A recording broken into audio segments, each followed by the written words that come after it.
Paco, and you're watching Mad Witch Books. Hey guys, welcome back to the channel. I am going over my November TBR. How is it already half October, already halfway over? Which is freaking wild to me. We are already about to be into 2025. We got 2 more months left. I gotta kick my reading into high gear because I've had the last 2 months have been really slumpy for me. So I need to kick it into high gear of reading. So, October is not over yet, but it's almost. But I don't know how many books I read in October, so I'm trying to read 10 books this month. And we are going to cut to Paco that is doing the witchy pick, and he will tell you about that. This is Paco who's going to be doing the witchy pool. So I have the 2 remaining names for my witchy picks, and we are doing...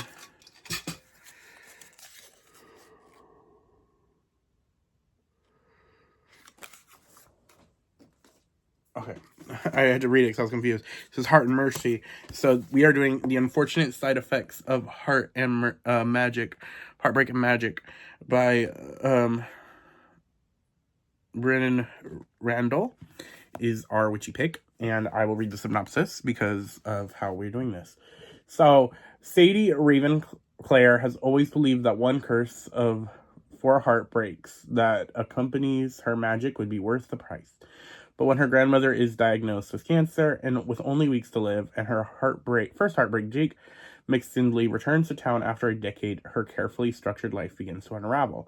With the news of her grandmother's impending death, Sadie's estranged twin brother Seth returns to town, bringing with him deeply buried family secrets that threaten to tear Sadie's world apart. Their grandmother has been the backbone of the family for generations, and with her death, Sadie isn't sure she'd have the strength to keep the family and her magic together. As feelings for Jake begin to rekindle with her grandmother's growing sicker by the day, Sadie faces the last of her heartbreak as she has to decide, is love more important than magic? Readers who love the magic and particular sadness of lemon cake and the sense of humanity found in the very secret society of regular witches will enjoy this warm witchy novel. So this is another cozy fantasy read, so I'm excited to get to it. But yeah. So those are that's the book I'm reading for my witchy pick.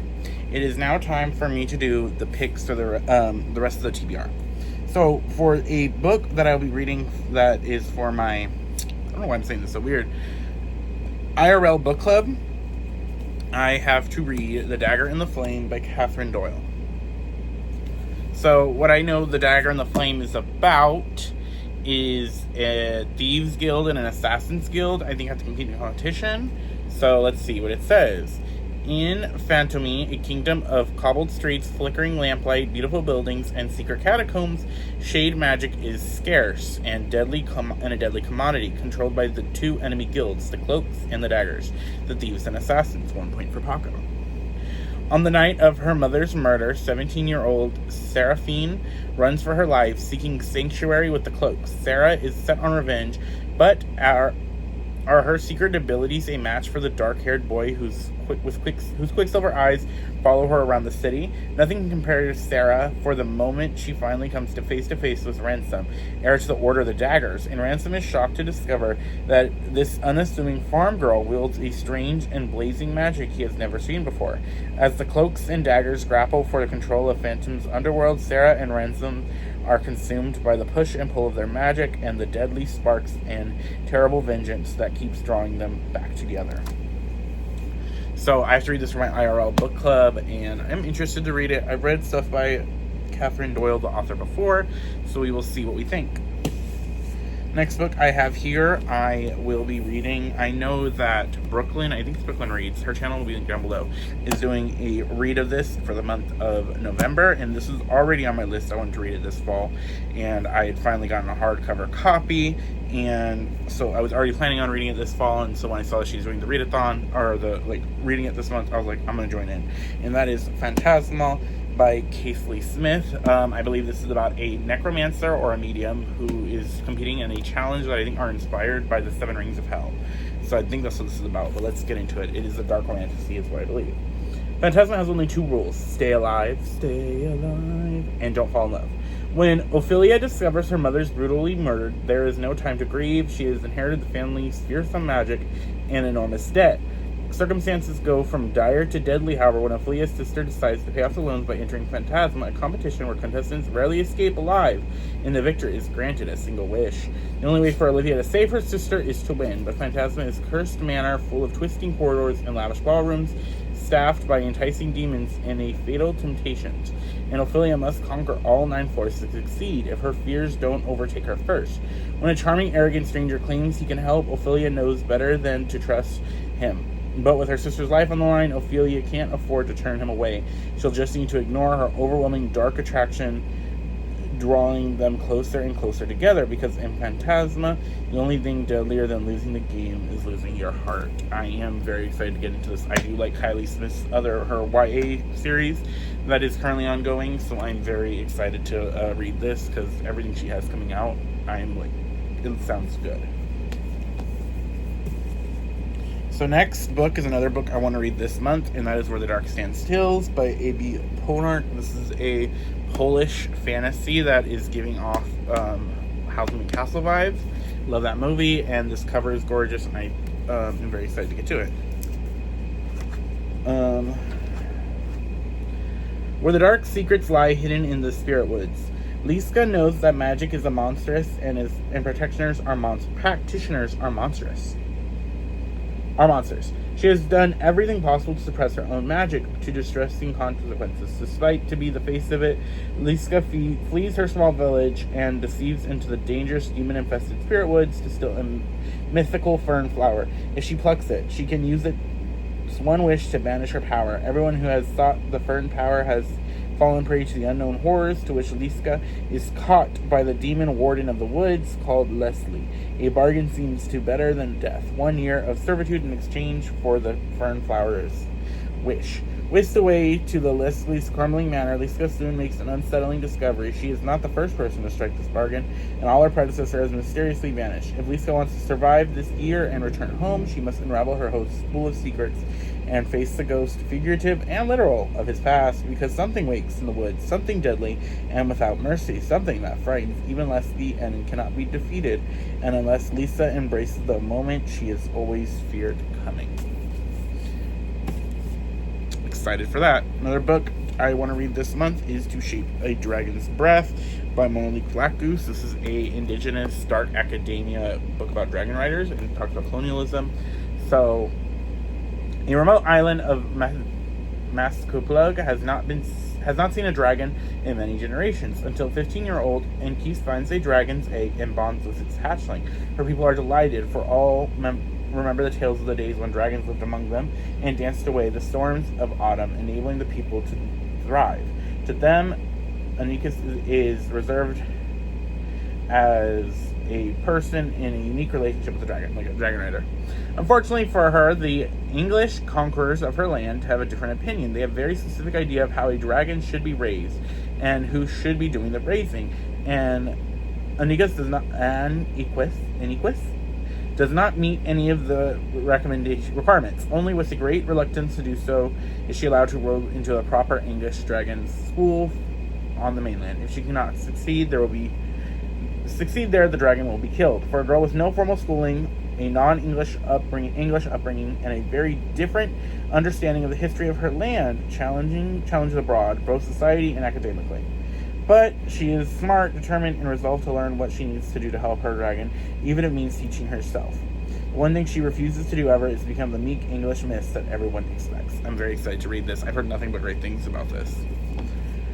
Next book is on my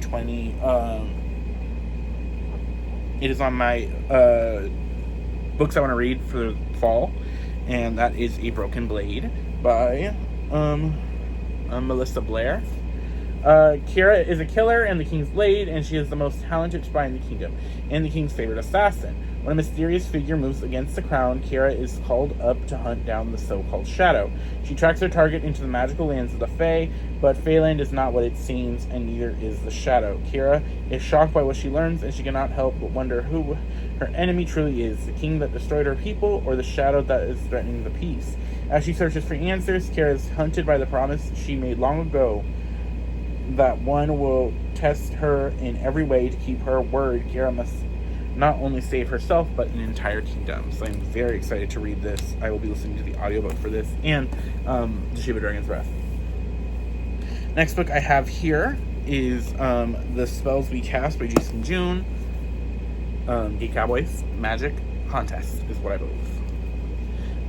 Nigel Barrett has spent his whole life looking forward to the culling, the one chance to secure a happy fortune. Each year, the spellcasting competition determines which of the country's teenager magicians can join the secret society known as the Guild, and which will be stripped of their powers to preserve magical balance. More than anything, Nigel wants to fight evil alongside his fellow magicians as part of the Guild.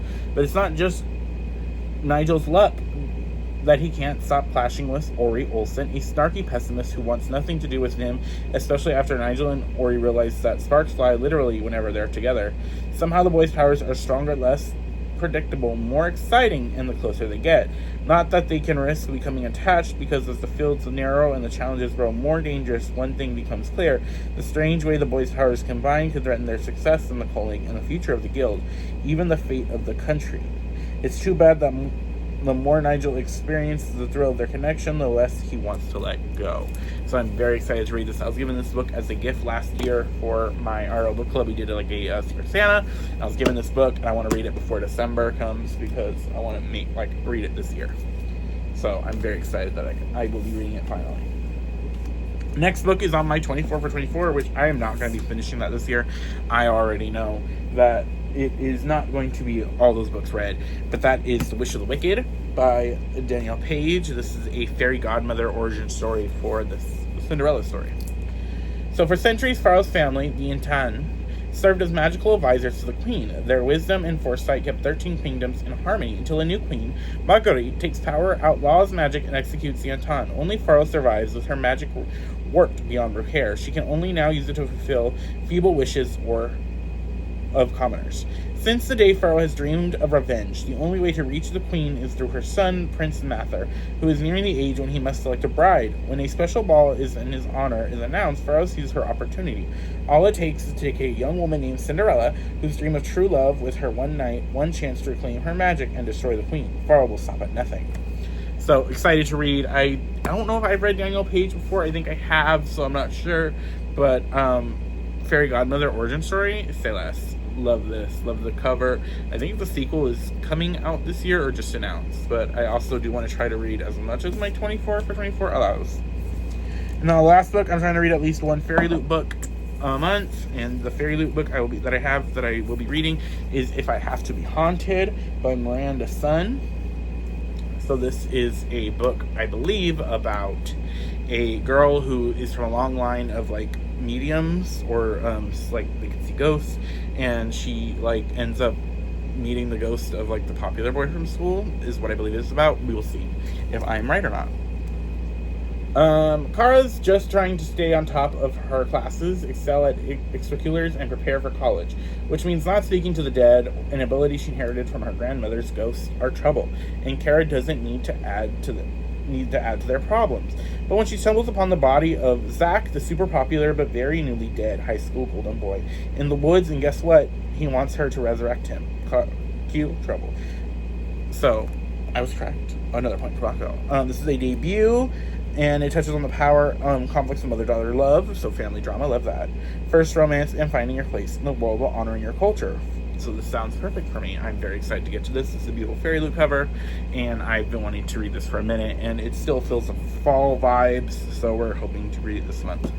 I do not, on the top of my head, know what Princess's Book Club book is, but it's a Dark Academia that I'm going to try to put here. And I'm going to also try to read that this month. If you do not know, I am canceling my book club. I just mentally do not have the space to hold up for that, so there will be no book club pick from me this month.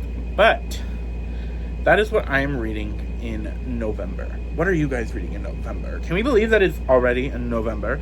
And I don't know why November is already here. Like, it's November and December. We need to get our reading goals up. Have you met your reading goal? I'm trying to read mine. Hopefully by the end of October, I will be one step closer.